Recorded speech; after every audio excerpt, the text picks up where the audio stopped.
Hello everyone. क्या आप जानते हैं यूपीएससी प्रीलिम्स में हर साल औसतन 15 से 20 सवाल सिर्फ हिस्ट्री से आते हैं और इन सवालों में ज्यादातर कुछ सिलेक्टेड टॉपिक्स होते हैं जो बार बार रिपीट होते हैं। तो आज इस वीडियो में हम पिछले 5 सालों के यूपीएससी हिस्ट्री के सवालों का ट्रेंड एनालिसिस करेंगे और देखेंगे कि कौन से टॉपिक्स हाई वेटेज हैं और किन पीवाई क्यूज को आपको जरूर करना चाहिए। इस वीडियो में मैं आपको जो मैंने सिलेक्टेड ट्रेंड एनालिसिस करके जो टॉपिक्स सिलेक्ट किए हैं उन पे बेस्ड मैं 5 to 10 पीवाई क्यूज करवाऊंगी। ठीक है, जैसा कि मैं पहले बता चुकी हूँ कि यूपीएससी के प्रिपरेशन के दौरान आपके लिए पीवाई क्यू करना उतना ही इम्पोर्टेंट हो जाता है जितना कि स्टैंडर्ड बुक्स का रीड करना होता है, क्योंकि इसके अंदर आपके 40% सिलेबस का आइडिया आपको लग जाता है कि मुझे क्या करना चाहिए और क्या नहीं करना चाहिए, किन टॉपिक्स पे ध्यान देना चाहिए। तो ये आपका जो वीडियो है ये यूपीएससी प्रीलिम्स पे बेस्ड है। प्रीलिम्स में जो भी आपका टॉपिक होता है उस पे बेस्ड है ये, और ये हिंदी माध्यम के एस्पिरेंट्स के लिए है जो तैयारी हिंदी माध्यम से कर रहे हैं, उनके लिए है ये वीडियो। वैसे इंग्लिश मीडियम के भी देख सकते हैं बट समझ नहीं आएगा उनको, इसीलिए वो आपकी मर्जी है, अगर आपको ठीक लगता है तो आप देख सकते हैं। तो चलिए शुरू करते हैं अपने वीडियो को।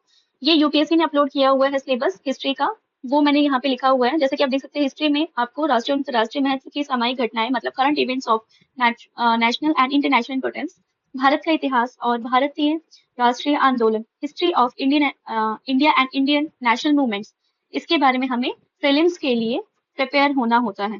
ठीक है, तो ये कुछ ऐसे टॉपिक्स हैं जिन्हें हमें एंशिएंट हिस्ट्री में, मतलब प्राचीन इतिहास का जो सिलेबस है वो है ये, मध्यकालीन भारत का सिलेबस है ये, और यही आपका आधुनिक भारत का सिलेबस है। सी जो भी मैं वीडियो अपलोड करती हूँ वो वीडियोस मैंने बनाई होती है उसमें स्लाइड्स, लेकिन अगर आपको लगता है कि आपको पीडीएफ की जरूरत है, जो मैंने सिलेबस आपको डिस्कस किया है या फिर ट्रेंड एनालिसिस डिस्कस किया है, तो आप मुझे कमेंट करके पीडीएफ ले सकते हैं। तो चलिए हम इस वीडियो को स्टार्ट करते हैं। प्राचीन इतिहास का पाठ्यक्रम कुछ इस तरह है कि भारत में प्रागैतिहासिक संस्कृतियां, सिंधु सभ्यता, पशुचारण और कृषि समाज का भौगोलिक वितरण। सी ये कुछ टॉपिक्स हैं जिन्हें मैंने यहाँ पे लिखा हुआ है। ठीक है, ये तो हमारा सिलेबस है अकॉर्डिंग टू यूपीएससी को। अगर हम मतलब प्रॉपर देखते हैं, अच्छे से डिटेल में जाकर के देखें, तो ये कुछ सिलेबस है ancient, medieval and modern history का। ठीक है, अब हम चेक करेंगे कि इसके अंदर जो मैंने एनालिसिस किया है 2020 टू 2025 तक का, उसमें ऐसे कौन से इंपॉर्टेंट टॉपिक्स हैं जो कि ट्रेंड में रहते आए हैं। ठीक है, तो मैंने इसको 4 पार्ट्स में डिवाइड किया है। ठीक है, एक तो ऑब्वियसली हिस्ट्री जो है 3 पार्ट्स में डिवाइडेड होता है, ancient, medieval and modern history में। इसके अलावा आर्ट एंड कल्चर भी हमारे एक पार्ट आ जाते हैं। तो हम शुरू करते हैं। तो 2020 टू 2025 में ऐसे कौन से क्वेश्चंस थे जो प्राचीन, मध्यकालीन और आधुनिक संस्कृति, कला और संस्कृति से आए हुए थे। तो रिसेंट के हम देख लेते हैं। सबसे ज्यादा क्वेश्चंस आपके आए हैं 15 और सबसे कम आपके 14 आए हैं 2020 टू 2025 में। तो रिसेंट में अगर हम देखें तो 2024 में प्राचीन इतिहास से 2 क्वेश्चंस आए थे, मध्यकालीन से 2, आधुनिक से 7 और संस्कृत कला एंड संस्कृति से 3। मतलब आपका यहाँ पे इंपॉर्टेंट क्या था, आधुनिक इतिहास। और अगर आप थोड़ा गौर से देखते हैं तो ये लाइन आपको थोड़ी हाई वेटेज वाली लगेगी। वहीं 2025 में प्राचीन इतिहास से कंफर्म नहीं है, 3 क्वेश्चंस ही थे, 3 क्वेश्चंस आए थे। इसके अलावा मध्यकालीन से 2, आधुनिक से 6 और कला एंड संस्कृति से 4 क्वेश्चंस आए थे। तो यहाँ पर अगर आप इंपोर्टेंस देखें और वेटेज देखें क्वेश्चंस की, तो आधुनिक इतिहास की ज्यादा है।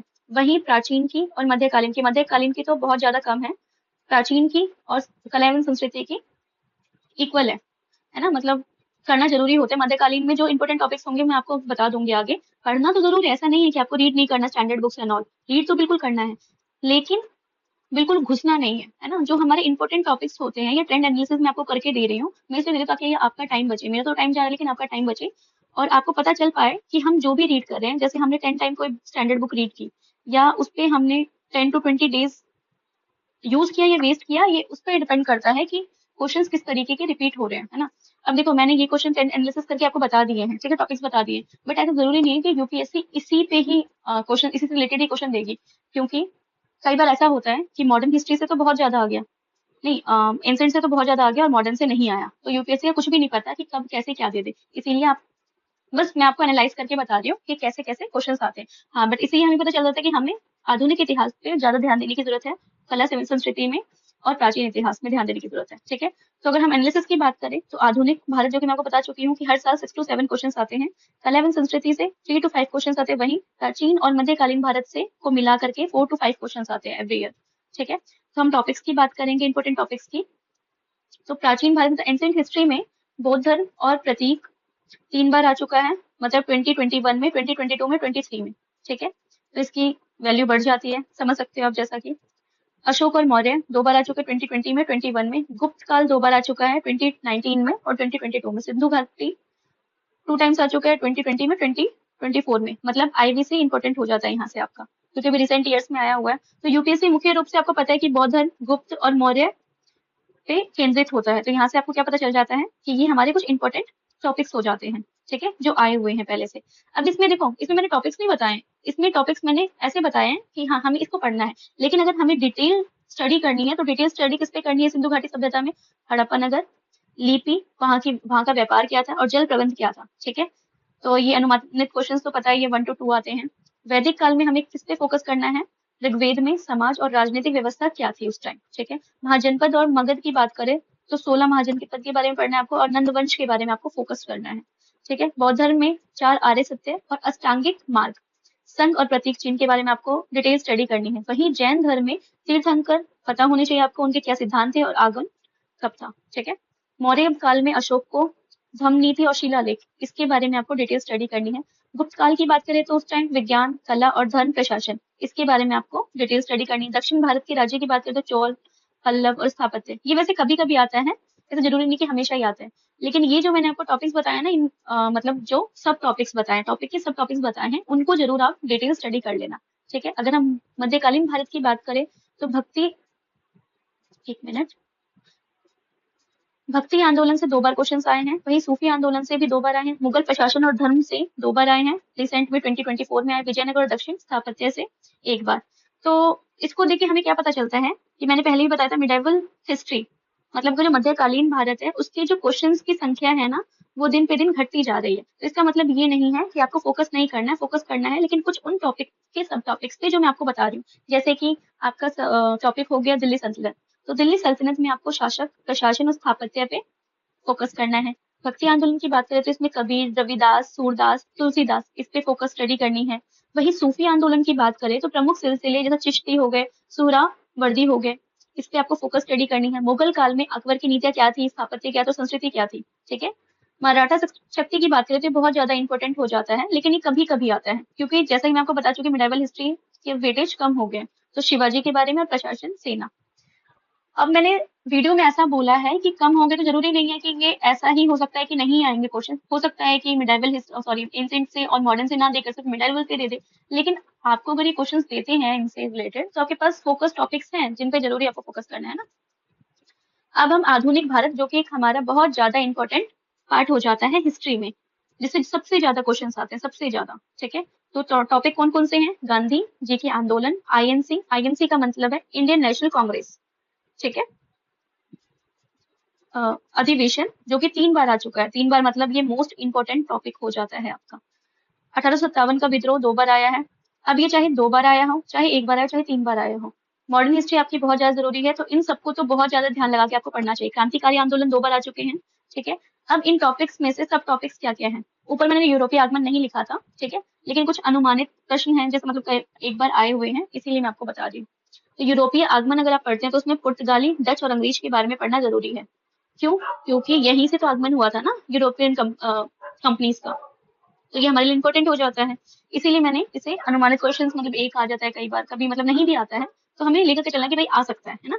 ईस्ट इंडिया कंपनी के शासन की बात करें तो प्लासी का युद्ध, बक्सर, 1857 का युद्ध इंपॉर्टेंट हो जाता है। सामाजिक सुधार आंदोलन में राजा राम मोहन राय की क्या भूमिका थी, ईश्वर चंद्र विद्यासागर, इन सब की भूमिका के बारे में और क्या क्या सिनेरियो था, है ना, उसके बारे में पता होना चाहिए।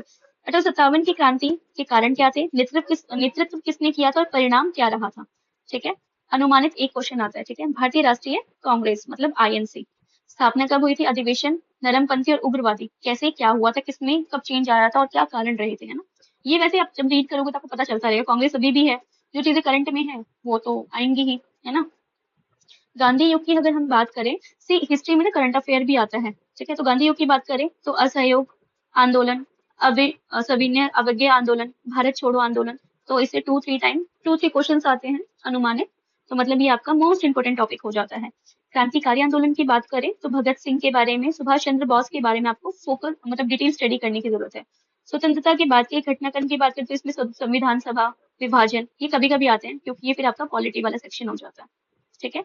अगर हम भारतीय कला और संस्कृति की बात करें, मतलब आर्ट एंड कल्चर की बात करें, तो आर्ट एंड कल्चर में जो आपका टॉपिक है वो शास्त्रीय नृत्य और संगीत 3 बार, स्थापत्य कला ये भी 3 बार आ चुका है, आर्ट एंड कल्चर ये बहुत इंपॉर्टेंट टॉपिक है, जैसे मॉडर्न हिस्ट्री जो सॉरी टॉपिक नहीं सब्जेक्ट है ना, तो मॉडर्न हिस्ट्री जिस तरीके से आपके लिए इंपॉर्टेंट है वैसे ही आपका आर्ट एंड कल्चर इंपॉर्टेंट है।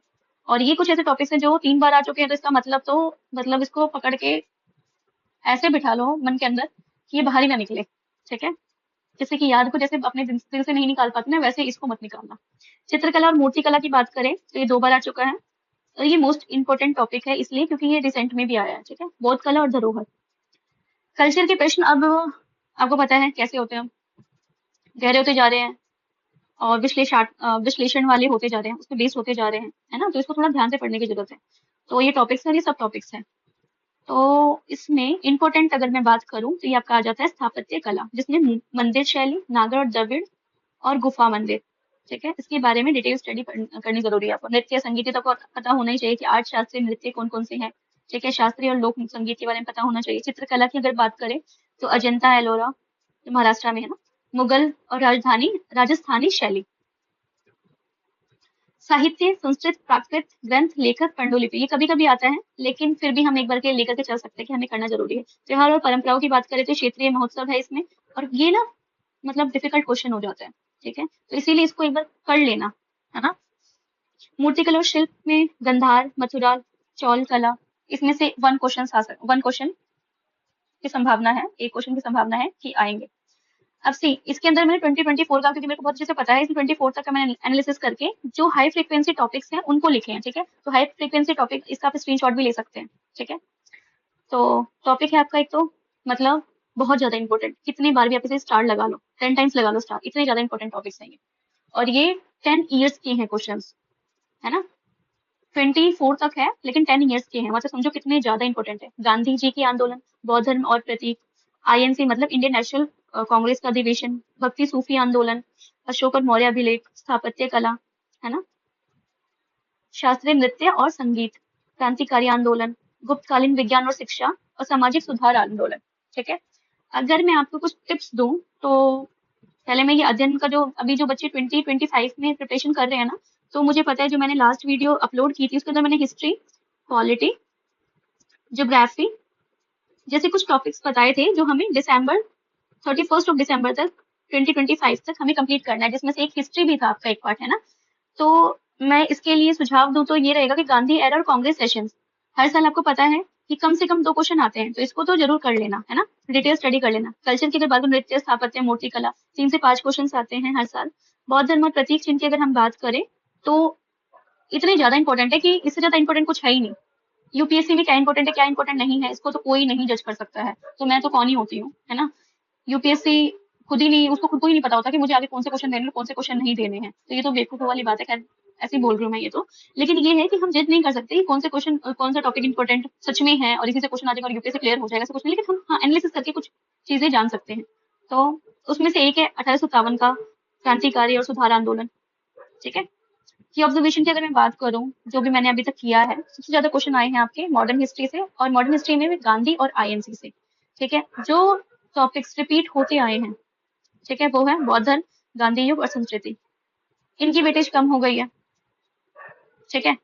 तो इसका मतलब ये नहीं है कि आप बिल्कुल ना पढ़ो, हाँ पढ़, स्टैंडर्ड बुक्स तो सबकी ही कंप्लीट करनी है, लेकिन ये है कि डिटेल स्टडी की अगर मैं बात करूं तो जो मैंने आपको इंपॉर्टेंट बताया है उसी को करना है। तो अब जो क्वेश्चंस आते हैं वो आपको पता है तथ्य से कोई भी संबंध नहीं होता क्वेश्चंस का, अवधारणा और विश्लेषणात्मक होते हैं क्वेश्चंस, ठीक है। स्ट्रैटेजी अगर टिप्स दूं मैं, तो खैर वो तो मैं देने वाली होती कौन हूँ, लेकिन फिर भी अगर मैं स्ट्रैटेजी टिप्स दूं तो मैं यही बोलूंगी, जो PYQs है उसको बार बार रिवाइज कीजिए, ठीक है। इससे क्या होगा, इससे ये होगा कि जो सेम मतलब जो यूपीएससी है ना, यूपीएससी करता क्या है कि जो सेम कॉन्सेप्ट होते हैं ना, सेम कॉन्सेप्ट को न्यू एंगल से पूछता है, ठीक है। इसीलिए ये काम करना तो जरूरी है, क्योंकि बार बार आप रिवाइज करोगे तो किसी तरीके से पूछे, कितना भी घुमा फिरा ले आपको कोई फर्क नहीं पड़ेगा, आप मतलब सॉल्व कर दोगे, ठीक है। और अगर मैं बात करूँ एंसेंट की, मतलब प्राचीन भारत की, और आर्ट एंड कल्चर की, तो इसको आप क्या कर सकते हैं, इसको आप एनसीईआरटी से ही कवर करें। मेरा यही सजेशन होगा कि नितिन सिंघानिया की जगह पे आप एनसीईआरटी से कवर कर लें तो ज़्यादा बेटर है, क्योंकि आर्ट एंड कल्चर इंपॉर्टेंट है और आपको छोटी-छोटी चीज़ें, मतलब बिल्कुल बहुत छोटी-छोटी चीज़ें भी आपको समझना ज़रूरी है। तो जब तक नहीं समझोगे तब तक आप जो करंट अफेयर्स है ना, करंट टॉपिक में आता है ये आर्ट एंड कल्चर का, तो वो भी आप कनेक्ट नहीं कर पाओगे। और जब समझोगे नहीं तो आपको क्या मतलब, कोई मतलब नहीं होगा उस चीज़ को पढ़ने का या क्वेश्चंस को आप रीड करके उसको सॉल्व करने का। इसके अलावा अगर मैं बोलूँ मॉडर्न हिस्ट्री, ठीक है, तो मॉडर्न हिस्ट्री स्पेक्ट्रम, ठीक है, स्पेक्ट्रम क्या है, ये मस्ट टू रीड है, ठीक है, इसे तो पढ़ना ही पढ़ना है, ठीक है। मिडाइवल हिस्ट्री के क्वेश्चंस कम हो गए हैं, मतलब मध्यकालीन इतिहास के क्वेश्चंस कम हो गए हैं। कम हुए तो इसका मतलब ये नहीं है कि क्वेश्चंस नहीं आते। तो जो ट्रिकी क्वेश्चंस आते हैं आपके इसमें से, तो ट्रिकी क्वेश्चंस आते हैं आपके किससे, कुछ मेंशन टॉपिक जो मेंशन करती हूँ उसमें से, वो ऊपर किए हुए मैंने, लेकिन फिर भी बता दूं, भक्ति हो गया और सूफी आंदोलन हो गया, इससे आते हैं, ठीक है। तो इन दो टॉपिक को तो बिल्कुल भी लाइटली ना लें, ठीक है। तो चलिए आगे हम कुछ इंपॉर्टेंट क्वेश्चंस नहीं है ये, ट्रेंड एनालिसिस पे बेस्ड है ये क्वेश्चंस, ठीक है, मतलब PYQs है, ठीक है। तो 5 to 10 ही मैं कंप्लीट करवाऊंगे, जिससे कि आपको थोड़ा आइडिया लग जाएगा कि मैंने जो टॉपिक्स आपको बताए हैं ना वो सच में इंपॉर्टेंट थे या नहीं थे। ये प्रूव करने के लिए नहीं, थोड़ी प्रैक्टिस हो जाएगी, इसलिए मैं आपको करवा रही हूँ। तो फर्स्ट क्वेश्चन आपका बौद्ध धर्म से संबंधित क्वेश्चन है, आपका बौद्ध धर्म में धर्म चक्र प्रवर्तन का अर्थ क्या है। तो अगर आप रीड कर ले तो समझ जाएंगे। महात्मा बुद्ध द्वारा प्रथम उपदेश को कहा गया है, और ये किस साल आया था, ये वाला क्वेश्चन आपका आया था 2022 में। गांधी जी मैंने आपको बताया था, और INC, ये दोनों इंपॉर्टेंट है, तो गांधी जी से आप देख सकते हैं क्वेश्चन। सविनय, ये मैंने टॉपिक सब टॉपिक में लिखा था, सविनय अवज्ञा आंदोलन की शुरुआत किस वर्ष हुई थी, तो 1930 में हुई थी। बहुत इजी क्वेश्चन है, इसमें क्या है, मतलब आपको ये ईयर लर्न करना है। मैंने कितने अच्छे से बोल दिया ना, लेकिन सिर्फ ईयर लर्न नहीं करना है, डिटेल स्टडी करनी है, इसका मतलब आपको सब कुछ पता होना चाहिए टिप्स पे, रट्टा नहीं मारना, समझना है, ठीक है। तो ये जो क्वेश्चन था आपका 2019 में आया था। अभी थोड़ी देर पहले मैंने बताया था INC, तो इंडियन नेशनल कांग्रेस की अगर हम बात करें तो भारतीय राष्ट्रीय कांग्रेस ने पूर्ण स्वराज की घोषणा किस अधिवेशन में की थी। आप पढ़ते हैं तो आपको पता चल जाएगा, लाहौर अधिवेशन में, जो कि 1929 में ईयर दिया हुआ है, ईयर में हुआ था। और ये किस वर्ष आया था ये वाला क्वेश्चन, 2020 में आया था। IBC मैंने इंपॉर्टेंट टॉपिक बताया किसमें, एंसेंट हिस्ट्री में, मतलब आपका प्राचीन इतिहास में। तो क्वेश्चन क्या है, हड़प्पा सभ्यता की निम्न में से कौन सी विशेषता थी, तो आपको पता है योजनाबद्ध नगर योजना, और ये बहुत इंपॉर्टेंट सब टॉपिक है। और ये कब आया था, 2017 में आया था। अगर हम, मैंने ये भी सब टॉपिक में डाला हुआ, जैसे कि आप देख सकते हैं, 1857 की क्रांति का तात्कालिक कारण क्या था, तो कारण क्या था, ग्रीसयुक्त कारतूस, है ना। आप अगर इसकी डिटेल स्टडी करते हैं तो ये इसका मुख्य कारण था। और ये क्वेश्चन कब आया था, 2016 में। ऐसे अशोक की बात करें तो अशोक के शिलालेख में धम्म का क्या अर्थ है, तो धम्म का अर्थ है नैतिक जीवन शैली, ठीक है। क्या अर्थ है इसका, नैतिक जीवन शैली। और ये क्वेश्चन आपका 2021 में आया था।